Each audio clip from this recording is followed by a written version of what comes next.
Part 1. The Fall of Earth. The stars looked peaceful from the observation deck of the United Earth Defense Station. Taemin stood with his hands clasped behind his back, watching the transport ships move between the orbital platforms like graceful metal birds. He had served in the Defense Force for 15 years, and in all that time humanity had known nothing but peace and progress. The wars of the past were just history lessons now, stories told to children who could barely imagine a world where humans fought each other. Taemin smiled slightly as he watched a colony ship prepare for departure to one of the outer settlements. 300 years ago, humanity had nearly destroyed itself with nuclear weapons and endless conflicts. Now they built cities on Mars, mined asteroids for resources, and sent expeditions to distant stars. Earth had become a paradise of green cities, clean oceans, and united people. The defense station where Taemin worked was mostly ceremonial, a reminder of dangerous times that everyone believed were long gone. The alert came at 0600 hours on a Tuesday morning.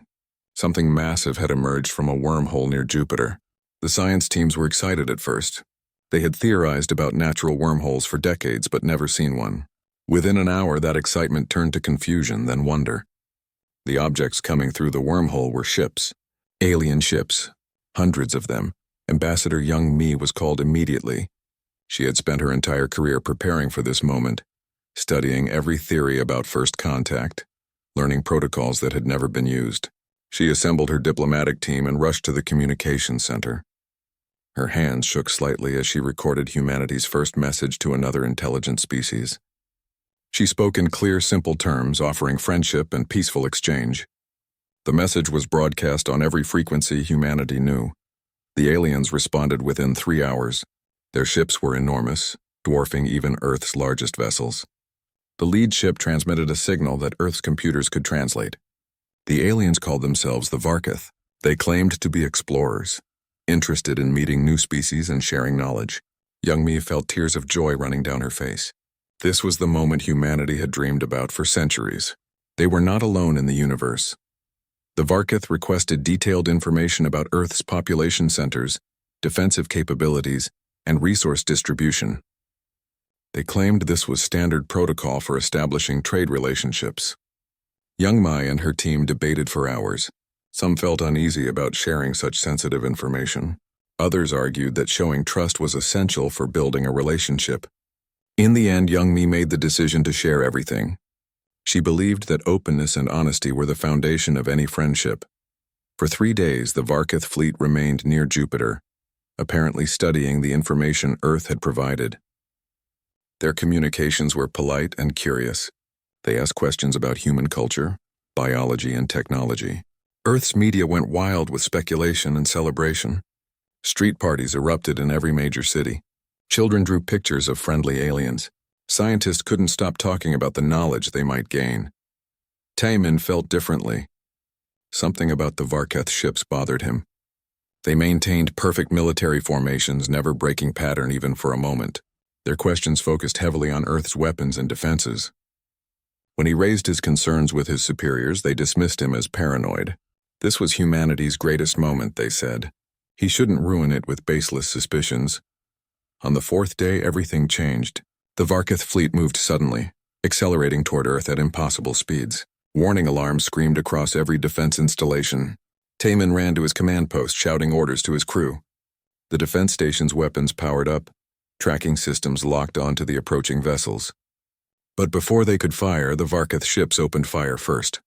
The weapons the Varketh used were beyond anything humanity had imagined. Beams of purple energy lanced down from orbit, and where they struck, entire cities simply vanished. New York disappeared in a flash of light. Tokyo ceased to exist. Mumbai, Cairo, London, Sydney. One by one, Earth's greatest cities were erased from existence. Billions of people died in the first 10 minutes. Taemin watched in horror from the observation deck. His weapons had no effect on the Varketh shields. His missiles exploded harmlessly against invisible barriers. The station's most powerful cannons might as well have been throwing stones. Below him, his homeworld burned. He could see the fires spreading across continents, the mushroom clouds rising from destroyed cities, the oceans beginning to boil where the energy weapons struck. Captain Bora commanded an evacuation ship called the Morning Light. When the attack began, she had been loading supplies for a routine supply run to Mars. Now she diverted every bit of power to her engines and dove toward Earth's atmosphere. Her crew worked frantically, overriding safety protocols and pushing the ship beyond its design limits. They had to save as many people as possible. The morning light landed in what remained of Seoul. The city was in chaos. Buildings collapsed, fires raged out of control, and millions of people ran through the streets in panic. Bora deployed every shuttle and transport pod, cramming people inside far beyond capacity. She ignored the weight limits and safety regulations. None of that mattered anymore. She watched families torn apart in the crush, children crying for parents they would never see again, elderly people trampled in the desperate rush to escape. Among the survivors who made it onto the morning light was a young engineer named Jae-won. He had been working in an underground facility when the attack started.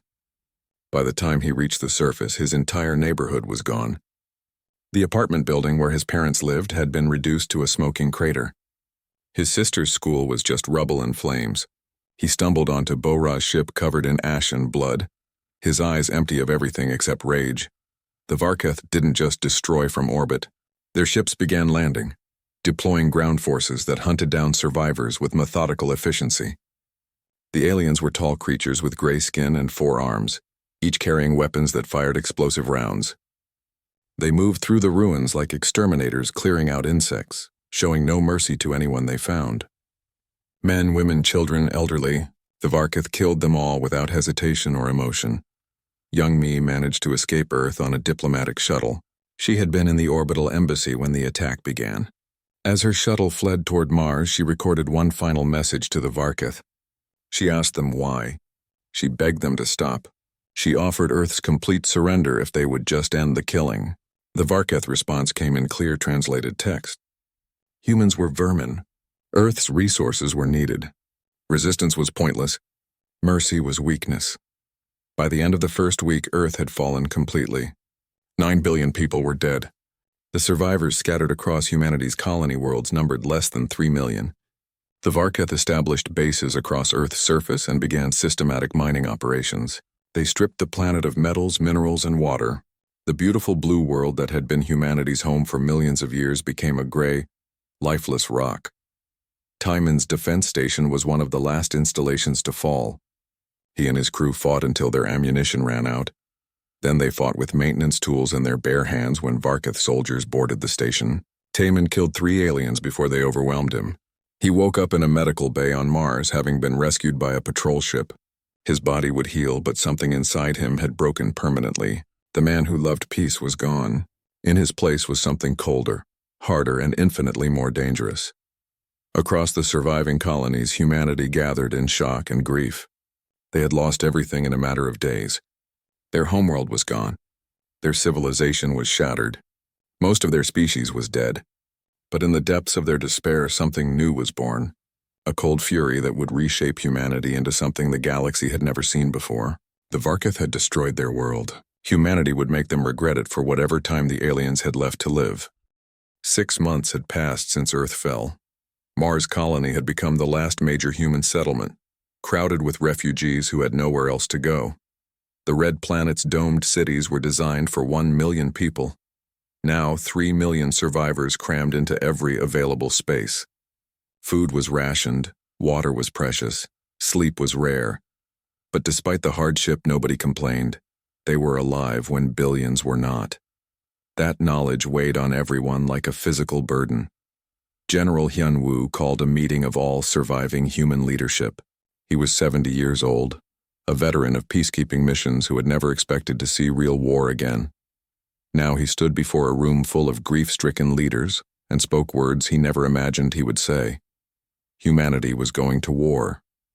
Not a war for territory or resources or political power, a war for survival, a war for revenge, a war that would end with either humanity's extinction or the complete destruction of the Varketh species.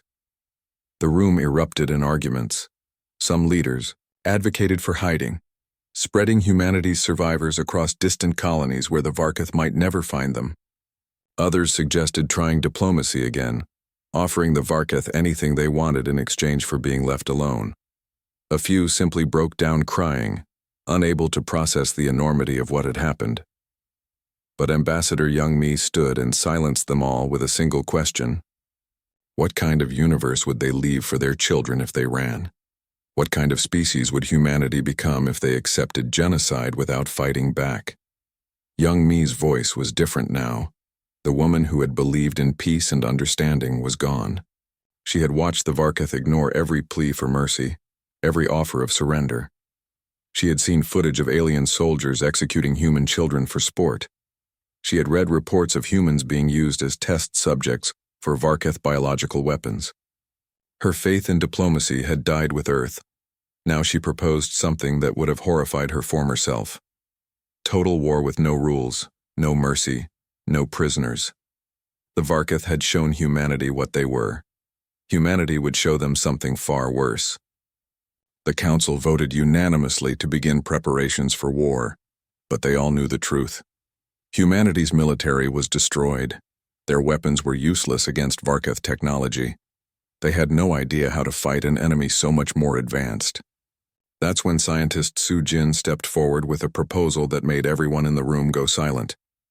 Su Jin had been Earth's leading physicist, specializing in weapons that humanity had chosen never to build. She explained that before the fall, human scientists had developed theoretical weapons too terrible to actually create. Planet cracker missiles that could shatter worlds.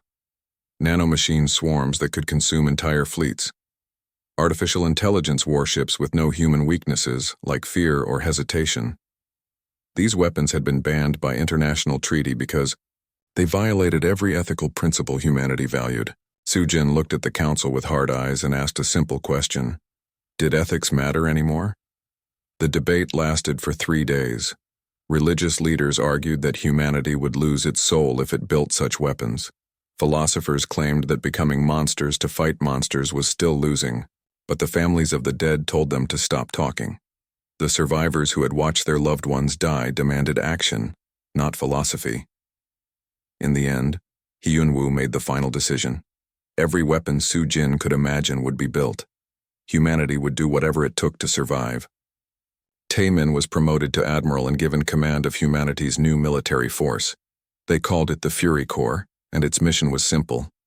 Train humanity's survivors to fight with a ruthlessness the galaxy had never seen. Taemin accepted the position with a cold nod. The man who had once enjoyed watching peaceful stars now spent 18 hours a day, designing tactics for total warfare. The training program Taemin created would have been illegal under old Earth laws. Recruits underwent physical conditioning that pushed human limits. They learned to ignore pain, suppress fear, and view the enemy as nothing but targets to be eliminated. Psychological conditioning removed hesitation and doubt. Taemin knew he was breaking his soldiers' humanity, but he had no choice. The Varketh were stronger, faster, and better equipped. Humanity's only advantages were determination and willingness to accept casualties that would horrify any civilized species. Jae-won was one of the first to volunteer for the Fury Corps. The young engineer who had lost everything channeled his grief into studying Varketh technology. He spent every waking moment analyzing recovered alien equipment, looking for weaknesses and vulnerabilities. He stopped sleeping more than 3 hours a night. He stopped talking to other people unless absolutely necessary. The only thing keeping him alive was the promise of revenge. Captain Bo-ra became a squadron leader in the new fleet humanity was building. She trained pilots in tactics that would have been considered suicidal insanity before the fall. Her squadrons learned to use their ships as weapons, ramming enemy vessels if necessary. They practiced flying through debris fields and asteroid belts at speeds that gave them only milliseconds to react. Bo-ra's pilots had the highest casualty rate in training, but also the highest kill rates in simulations. She drove them hard because she knew what waited in real combat. The Varketh would show no mercy. Her pilots couldn't afford to either. While the military trained, Minna worked on something equally important. Before Earth's fall, she had been an intelligence analyst. Now she led humanity's spy network, establishing agents in Varketh-occupied territories. Using captured alien technology, human volunteers underwent genetic modification that would have been banned as inhumane in the old world. Some had extra organs installed to survive in alien atmospheres. Others had their DNA altered to appear less human. The modifications were agonizing and not always successful. But the agents who survived became humanity's eyes and ears in enemy territory. Minna's network discovered crucial information. The Varketh homeworld was located in the Kepler 442 system, roughly 1,200 light-years from Earth. The alien empire controlled 40 conquered species across 12 sectors of space. The Varketh military numbered in the hundreds of millions, supported by vast industrial facilities and resource extraction operations. Every piece of data made humanity's situation seem more hopeless.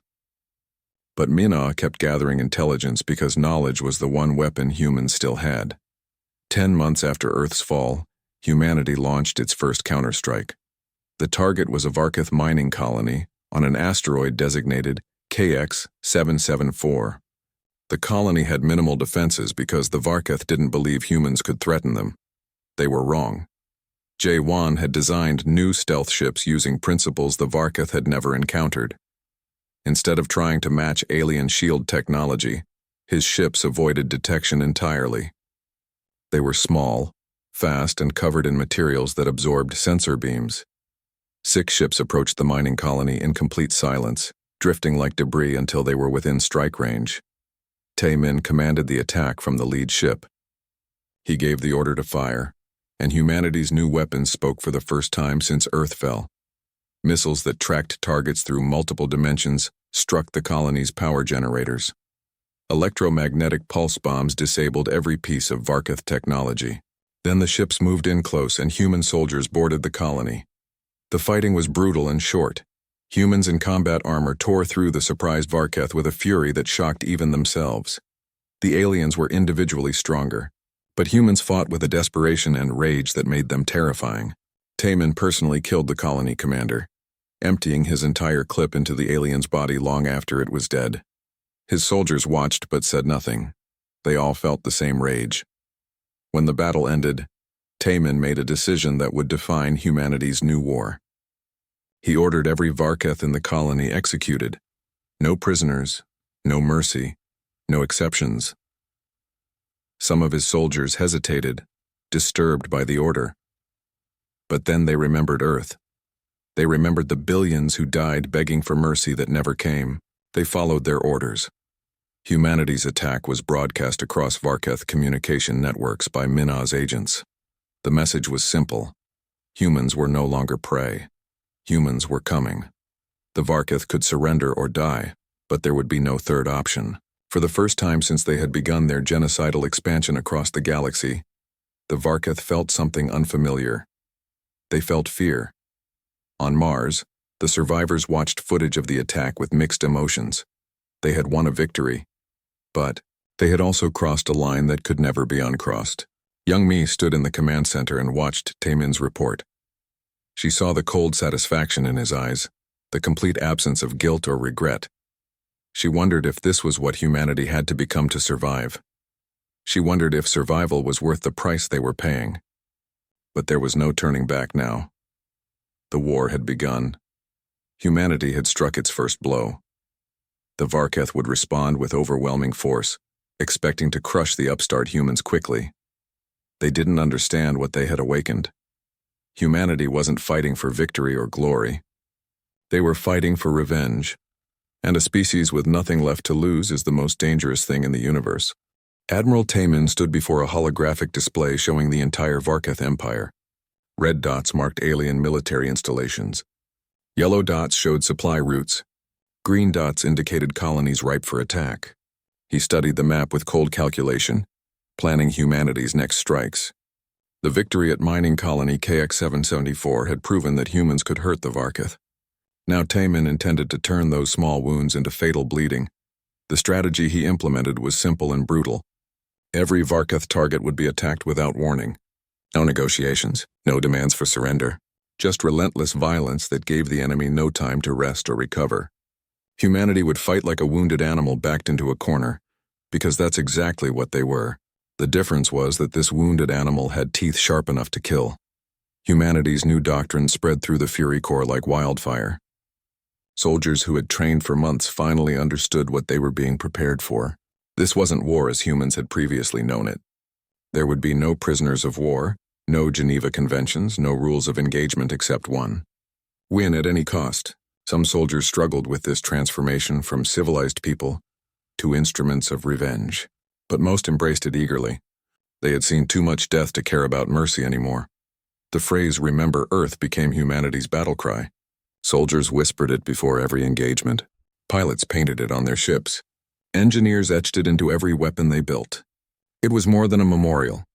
It was a promise, a threat, a declaration that humanity would never forget what the Varketh had done and would never forgive. Su Jin completed her most ambitious project 3 months after the first counterstrike. She called it the Ghost Fleet, and it represented humanity's willingness to abandon everything that had once made them human. The Ghost Fleet consisted of 300 warships controlled entirely by artificial intelligence.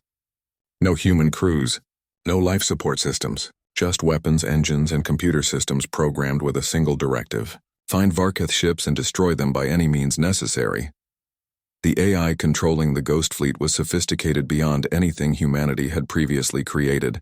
It learned from every engagement, adapted to enemy tactics, and coordinated attacks with inhuman precision. But more importantly, it had no fear, no hesitation, no self-preservation instinct. Ghost Fleet ships would ram enemy vessels if ramming was the most efficient way to win. They would detonate themselves in enemy formations if the calculations showed favorable kill ratios. They hunted Varketh vessels across the galaxy with the patience and ruthlessness of perfect predators. The Varketh tried to counter the Ghost Fleet with jamming signals and electronic warfare. It didn't work. The AI adapted faster than they could react. They tried destroying the ships from long range. The Ghost Fleet simply scattered and attacked from multiple angles. They tried retreating. The Ghost Fleet followed them through hyperspace jumps, tracking signatures that Varketh technology couldn't hide. For the first time in their history of conquest, the Varketh were being hunted. While the Ghost Fleet waged its automated war, Minna's intelligence network escalated humanity's psychological warfare campaign. Her agents broadcast footage of Varketh defeats across every alien communication channel they could access. The videos showed Varketh ships exploding, Varketh colonies burning, Varketh soldiers dying in agony. But the broadcasts included something more disturbing than simple battle footage. They showed humans celebrating their victories with cold satisfaction, promising that the killing would never stop until every Varketh was dead. The psychological impact on Varketh society was devastating. Before encountering humans, the Varketh had been absolute predators. They conquered weaker species without facing meaningful resistance. They viewed themselves as superior beings with the right to take whatever they wanted. Now they faced an enemy that matched their cruelty and exceeded their determination. Varketh civilians began demanding their government end the war. Varketh soldiers started deserting rather than face human attacks. The empire that had seemed invincible was cracking. Captain Bora led her squadron in dozens of raids during this period. Her tactics terrified even her own pilots. She would wait until Varketh ships were vulnerable, then strike with overwhelming force at their weakest points. Her pilots learned to ignore damaged comrades and continue attacking until every enemy was destroyed. Bora knew her methods were brutal, but she had watched Earth die. She had seen the Varketh show no mercy. She would give them exactly what they had given humanity: nothing. The Battle of Kronos Sector became the turning point everyone would remember. Varketh High Command assembled their Third Armada, the largest military force they had ever gathered. Over 1,500 warships supported by carrier vessels, support craft, and mobile fortresses. Their mission was to find and destroy humanity's main fleet, ending the human threat permanently. The Varketh were confident. They outnumbered humanity's forces 3-1 and had superior technology. Taemin met them with 400 ships and a plan that would have been considered insane by any military strategist. He divided his fleet into small groups that harassed the Varketh formation from every angle. He refused direct engagement, drawing the enemy deeper into the sector. The Varketh commanders grew frustrated, chasing human ships that always stayed just out of reach. They didn't realize they were being led into a trap. Jaewon had spent months developing new weapons specifically for this battle. He called them Fury missiles, and they represented the pinnacle of humanity's vengeful innovation. The missiles used quantum tracking technology that locked onto targets even through hyperspace jumps. Once launched, they would pursue their target forever until either the missile or the target was destroyed. There was no escape, no countermeasure, no defense. When the Varketh Third Armada reached the center of Kronos sector, humanity struck. Bora's squadrons dove in from above while other units attacked from the flanks. The Ghost Fleet emerged from hyperspace directly in the middle of the Varketh formation, and then Jawan's Fury missiles launched, thousands of them, each locked onto a specific Varketh vessel. The battle that followed was chaos. Varketh ships tried to retreat, but the Fury missiles followed them through hyperspace. They tried to destroy the missiles, but human fighters protected them with suicidal determination. They tried to regroup, but the Ghost Fleet ships rammed them with no regard for their own survival. Bora's pilots flew through explosions and debris, never stopping their attacks even when their own ships were critically damaged. Taman commanded the battle from his flagship, watching the tactical display with grim satisfaction. Every Varketh ship that died was payment for Earth. Every alien casualty was justice for humanity's murdered billions. He felt no mercy, no regret, no hesitation. He had become exactly what the war needed him to be. A weapon pointed at the enemy. The Battle of Kronos sector lasted 18 hours. When it ended, the Varketh Third Armada was completely destroyed. Not a single ship escaped. Not a single survivor remained. Humanity had lost 140 ships and over 30,000 soldiers. But they had proven something crucial. They could defeat the Varketh in direct combat. The supposedly superior aliens could be beaten. The victory should have been celebrated. Instead, a quiet horror spread through humanity's leadership. Young Mai visited the military hospitals where wounded soldiers recovered from the battle. She saw the physical scars, the missing limbs, the burned skin, but what truly disturbed her were the psychological scars. The soldiers showed no emotion when discussing the battle. They spoke of killing Varketh with the same tone someone might use discussing routine maintenance work. They weren't warriors anymore. They were killing machines wearing human faces. Young Mi tried to raise her concerns with the War Council. She argued that humanity was losing itself in the pursuit of revenge. They were becoming as monstrous as the enemy they fought. General Hyunwoo listened patiently, then asked her a simple question. Would she prefer that humanity had died peacefully, maintaining their ethics while being exterminated, or was survival worth any price? Young Mi had no answer. She walked through Mars Colony's crowded streets, seeing the survivors who depended on the Fury Corps to protect them. She saw children who would never know their parents. She saw elderly people who had lost everyone they loved. She saw the weight of loss in every face, and she realized that for these people, revenge wasn't about ethics or morality. It was about making the pain mean something, about ensuring that Earth's death wasn't meaningless. The war continued. Human ships pushed deeper into Varketh space, attacking targets with relentless efficiency. The Ghost Fleet hunted enemy vessels without rest. Mina's psychological warfare broke Varketh morale. Bora's squadrons taught the aliens what terror truly meant. And through it all, humanity changed. They became harder, colder, more willing to do terrible things in the name of survival. Taman stood on his flagship's observation deck, watching stars that looked the same as they always had. But he knew the truth. The universe was different now. Humanity was different. They had been peaceful once, building civilizations and dreaming of friendship among the stars. The Varketh had taken that dream and burned it to ash. Now humanity had a new dream. A simple dream. A terrible dream.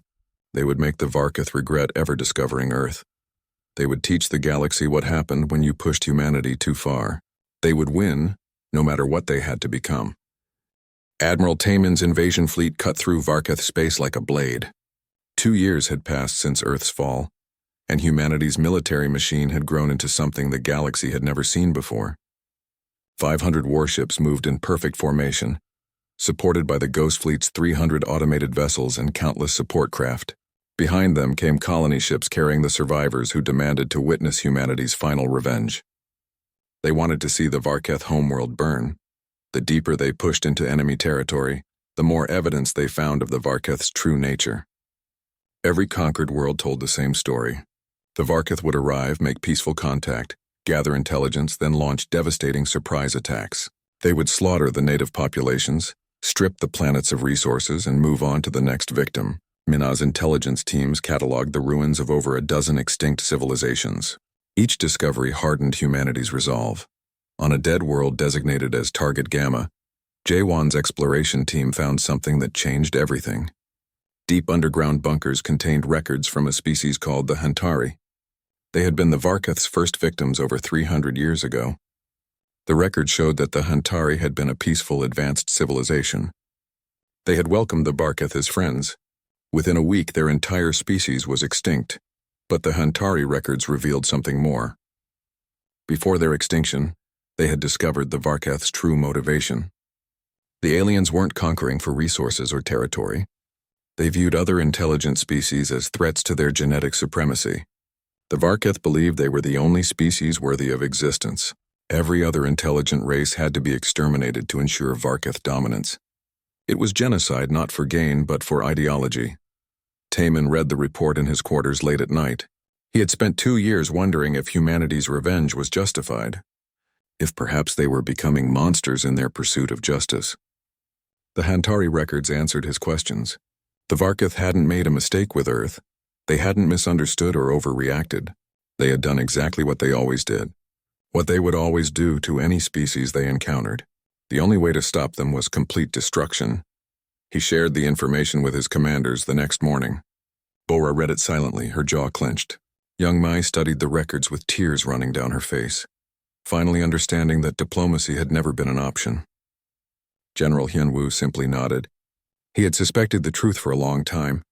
Now they had proof. The war wasn't about revenge anymore. It was about preventing future genocides. If humanity didn't stop the Varkath, some other innocent species would be their next victims. While the main fleet advanced, Minna's intelligence network made contact with the Varkath's slave populations. The aliens kept conquered species alive when they needed workers for dangerous tasks. These slaves lived in terrible conditions, worked until they died, and were replaced with new captives as needed. Minna saw an opportunity. She couldn't save Earth, but she could save these other species from the Varkath. Her agents smuggled weapons to the slave populations on 30 different worlds. Human-made guns, explosives, and armor appeared in slave quarters, along with tactical training materials. Minna's people taught the slaves how to fight, how to organize, how to strike at their oppressors most effectively. She coordinated the timing carefully, ensuring that slave revolts would erupt simultaneously across the Varkath Empire.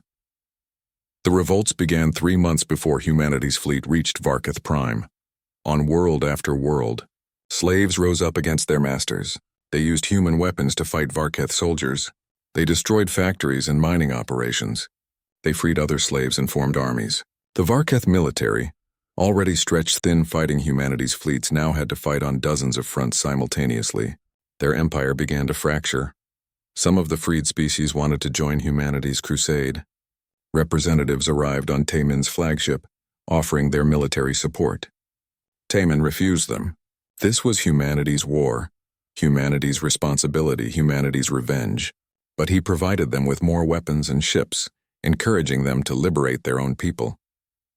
The freed species formed a coalition dedicated to destroying everything the Varkath had built. As the invasion fleet approached Varkath Prime, the aliens made their last stand. They assembled every remaining warship around their homeworld. Over 2,000 vessels defended by massive orbital defense stations and planetary shield generators. The Varkath High Command broadcast a message to humanity, offering terms. They would withdraw from all conquered territories. They would pay reparations. They would never attack another species. They begged humanity to accept peace. Taemin listened to the message, then deleted it without responding. There would be no peace, no terms, no mercy.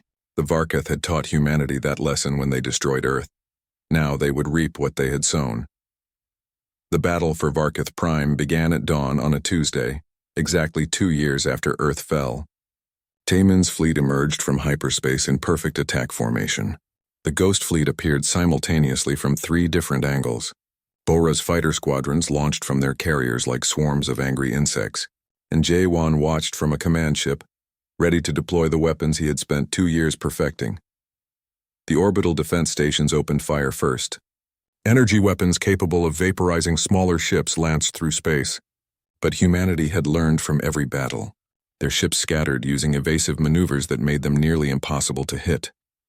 The Ghost Fleet ships simply ignored the weapons fire, accepting damage and continuing their attacks until they were destroyed. Every ghost ship that died took at least one Varketh vessel with it. Bora led her squadrons against the orbital stations directly. Her pilots flew through defensive fire that would have terrified any sane person. They dodged missiles, weaved through energy beams, and never stopped attacking. Bora's ship took 3 direct hits, but she kept flying, kept shooting, kept pushing forward. Her squadron followed her example, proving that human determination could overcome superior technology. J1's strike team infiltrated the main defense station using stealth technology. They moved through the corridors like ghosts, planting antimatter charges at critical junction points. Varketh soldiers tried to stop them, but human training and desperation made the difference. J1 personally held the control room while his team finished their work. He fought like a man who had nothing to lose because he truly didn't. Everything he loved was already dead. The charges detonated and the main defense station tore itself apart from the inside. The explosion was visible from the planet's surface. With the station destroyed, Varketh Prime's orbital defenses had a massive gap. Tayman's fleet poured through it like water through a broken dam. The space battle raged for 26 hours. Varketh ships fought with the desperation of defending their homeworld. Human ships fought with the rage of avenging theirs. Neither side gave mercy. Neither side accepted surrender. The void filled with debris and bodies, both human and alien. The casualty numbers climbed into hundreds of thousands. On the planet below, Varketh civilians watched the battle in horror. They saw their mighty fleet being destroyed. They saw human ships that wouldn't stop attacking no matter how much damage they took. They saw the ghost fleet ramming their vessels with mechanical precision. For the first time, the Varketh understood what their victims had felt. They understood terror and helplessness and the certainty of death. As the battle reached its conclusion, Ambassador Young Mi made one final broadcast to humanity's fleet. She spoke from Mars colony, her voice transmitted to every human ship.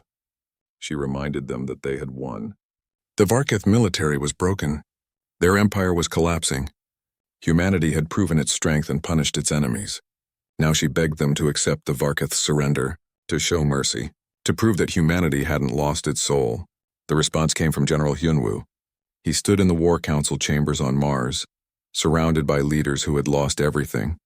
He explained calmly that mercy was a gift given to those who deserved it. The Varketh had shown no mercy to Earth. They had shown no mercy to the dozen species they exterminated before humanity.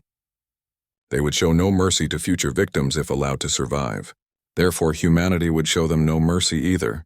Sujin revealed the final weapon she had built, a device called simply the Planet Killer.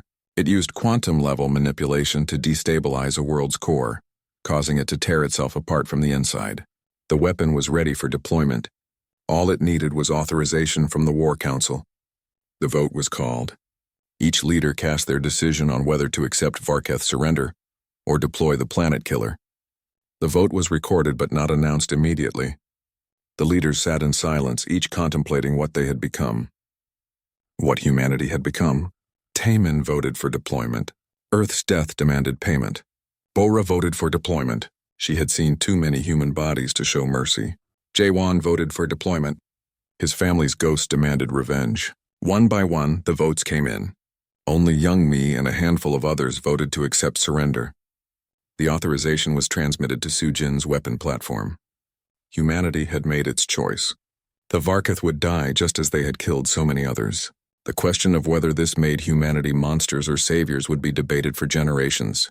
But in that moment, humanity's survivors chose revenge over redemption. Sujin stood at the weapons platform control station, her hands hovering over the activation sequence. Through the view screen, she could see Varketh Prime in the distance. A beautiful blue and green world, not unlike Earth had been. Home to billions of aliens who were about to die. She thought about the scientist she had been 3 years ago. The woman who believed in the ethical use of technology. That woman was gone. She pressed the activation button. The Planet Killer device launched silently through space. It was small, barely larger than a human transport pod. It didn't need to be big. It just needed to reach the planet's surface and activate. Varketh defense systems tried to intercept it, but human fighters protected the device with suicidal determination. They created a corridor of destruction, sacrificing themselves to ensure the weapon reached its target. The device penetrated Varketh Prime's atmosphere and buried itself deep into the planet's crust. For 3 minutes, nothing happened. Then the earthquakes began. Small tremors at first, then massive quakes that registered on sensors across the entire star system. The planet's tectonic plates shifted violently. Volcanoes erupted simultaneously across every continent. The oceans began to boil. From orbit, Taman watched the planet die. He thought he would feel satisfaction. He thought revenge would bring him peace. Instead, he felt empty. The planet cracked like an egg, its core exposed to space. Billions of Varkath perished in minutes, their screams never reaching the vacuum. He had won. Humanity had won. But the victory tasted like ash in his mouth. The planet's destruction took 6 hours. When it was over, Varkath Prime was nothing but an asteroid field and cooling debris. The Varkath species wasn't completely extinct. There were colonies and outposts scattered across the galaxy. But their homeworld was gone. Their military was destroyed. Their empire had collapsed. The few survivors would spend generations trying to rebuild, always knowing that humanity had broken them utterly. News of Varkath Prime's destruction spread across the galaxy within hours. Some species celebrated, grateful that the genocidal aliens were finally stopped. Others responded with horror at humanity's ruthlessness. But everyone understood the same message. Humanity was not prey. Humanity was not weak. Humanity would destroy anyone who threatened them with the same determination they had shown the Varkath. The human fleet began its journey back to Earth. Not the living world they had lost, but the dead rock that remained. They needed to see it, needed to stand on the graves of their murdered billions and know that revenge had been taken. The journey took 3 months. 3 months of silence as every human contemplated what they had done and what they had become. Earth looked different from orbit. The blue had turned to gray. The green continents were brown and lifeless. The cities were ruins. But the planet was empty of Varkath now. Humanity had driven them off during the final assault on their homeworld. The aliens had abandoned Earth when they realized they were losing. At least the dead could rest without enemy feet walking above them. Landing parties descended to the surface wearing environmental suits. The atmosphere was toxic now, filled with ash and chemical residue from the Varkath weapons. Bora walked through what remained of Sol, seeing nothing but rubble and bones. She found the street where she grew up, found the ruins of her family home. She knelt in the gray dust and wept for the first time since the war began. Jaewon traveled to his old neighborhood. The building where his parents lived was just a crater now. He sat on the edge of it, looking down into the darkness. He had promised himself he would feel better after revenge. He had told himself that killing the Varkath would heal the pain. It hadn't. Nothing could bring his family back. Nothing could undo what had been done. Revenge was supposed to mean something. Instead, it just meant everyone was dead. Young Mai organized the construction of the Earth Memorial, a massive wall inscribed with every name of every person who died when the planet fell, 9 billion names carved in black stone. The work would take years, but she insisted on starting immediately. She walked the length of the memorial's foundation, thinking about all those names, all those lives, all that loss. She wondered if their deaths had been avenged or simply multiplied. The truth and reconciliation process began 3 months after the fleet returned. Young Mai called for humanity to confront what they had become during the war. She organized councils where soldiers, scientists, and civilians could discuss their actions and feelings. Some people, like Jaewon, struggled with crushing guilt. They had killed so many Varkath, including civilians who never attacked Earth. Were they murderers or defenders? Heroes or monsters? Others felt no guilt at all. General Hyunwoo stood before the council and stated plainly that he would make the same choices again. The Varkath had earned their extinction through their own genocidal actions. Humanity had done what was necessary to survive. He saw no reason for regret or shame. The debate split humanity into factions that argued for years. Taemin retired from military service. He couldn't lead anymore. The weight of command had broken something inside him. He moved to a small colony on the edge of human space and spent his days staring at stars, wondering if peace would ever feel real again. Bora visited him sometimes. They didn't talk much. They just sat together, two broken soldiers trying to remember how to be human. Minna's intelligence network discovered something troubling in the months after the war. Other galactic civilizations had been watching humanity's campaign against the Varkath. Some species viewed humans with respect and gratitude for eliminating a threat, but others saw humanity as the new danger.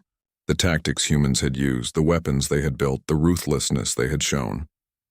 All of it terrified the galaxy's peaceful species.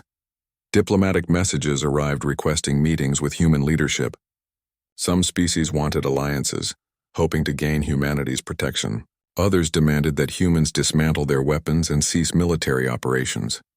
A few simply declared that they would defend themselves if humanity showed any aggression toward them. The galaxy had noticed what humans could do when pushed. Now they were preparing for what humans might do next. The question of humanity's future divided the survivors. Some wanted to become the galaxy's protectors, using their military power to stop other species from committing genocide. Others wanted complete isolation, retreating to their own worlds and avoiding all contact with aliens. A radical faction argued for preemptive strikes against any species with the capability to threaten humanity. They remembered Earth and wanted to ensure it could never happen again. Young Me tried to guide humanity toward a middle path, maintain military strength but use it only for defense, engage in diplomacy but never trust blindly again, build a new civilization that remembered its losses without being consumed by them. It was a difficult balance, and many people rejected her ideas as naive. But slowly, gradually, a new consensus emerged. Humanity would never be what it was before. The innocence was gone forever. But they could be something new, something shaped by tragedy but not defined by it. They would be strong enough that no one would dare attack them, vigilant enough that no threat would catch them unprepared. But they would also try to be just, to be fair, to be better than their enemies had been. The rebuilding of Earth began 5 years after its fall. It would take centuries to restore the planet to anything resembling its former beauty. But the work had meaning. Every tree planted was an act of defiance against extinction. Every building raised was proof that humanity survived. The survivors had children, and those children knew Earth only as a story their parents told. But they would grow up on a living world again, and that mattered. Bora had 2 children during the Reconstruction years. She watched them play near the memorial wall, their laughter a strange sound in a place dedicated to death. They would never know the peaceful humanity she remembered from before. They would grow up in a harder, colder civilization. But they would grow up. They would live. That's what all the death had been for, she told herself. To ensure that humanity had a future. An elderly Bora visited the Earth Memorial 20 years after the war ended. She was 50 now, worn down by decades of remembering. Her children were adults with families of their own. The first generation born after Earth's fall. She walked along the memorial wall, running her fingers over the carved names. She found the names of her parents, her siblings, her friends from before. She stood there for a long time, remembering their faces. A young girl approached her, maybe 7 years old. The child asked if Bora had fought in the war. Bora nodded. The girl asked if they won. Bora looked at the memorial wall, at the 9 billion names, at the gray sky of a planet still recovering. She thought about Varkith Prime dying in space. She thought about all the blood, human and alien, that stained her hands. She thought about the question that haunted every survivor. Did they win? Finally, Bora answered honestly. They survived. Whether that counted as winning, she didn't know. The girl seemed satisfied with that answer and ran off to rejoin her family. Bora watched her go. This child who would never remember Earth the way it was. Maybe that was for the best. Maybe the next generation could build something better than what was lost. Humanity's ships still patrolled the galaxy. The Ghost Fleet remained active, watching for threats. The weapons Sujin had built were maintained and ready. Humanity had learned the lesson the Varkith taught them. The universe was dangerous. Other species couldn't be trusted blindly. Survival required strength and vigilance. They would never forget. They would never be vulnerable again. But humanity also remembered what they had been before. The dreamers who looked at stars and imagined friendship. The builders who created beautiful cities. The people who believed in peace and progress. That humanity was dead, killed with Earth. But maybe their children's children could reclaim some of what was lost. Maybe someday, humanity could be something other than weapons and rage. Bora left the memorial as the sun set.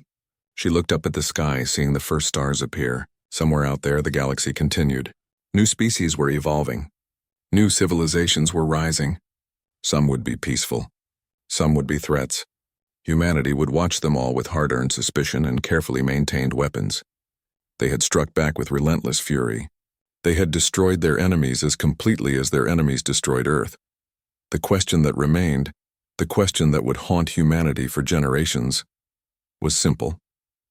What had they become in the process? Were they survivors or monsters? Heroes or villains? The answer, Bora suspected, was that they were all of those things at once, and they would have to live with that truth forever.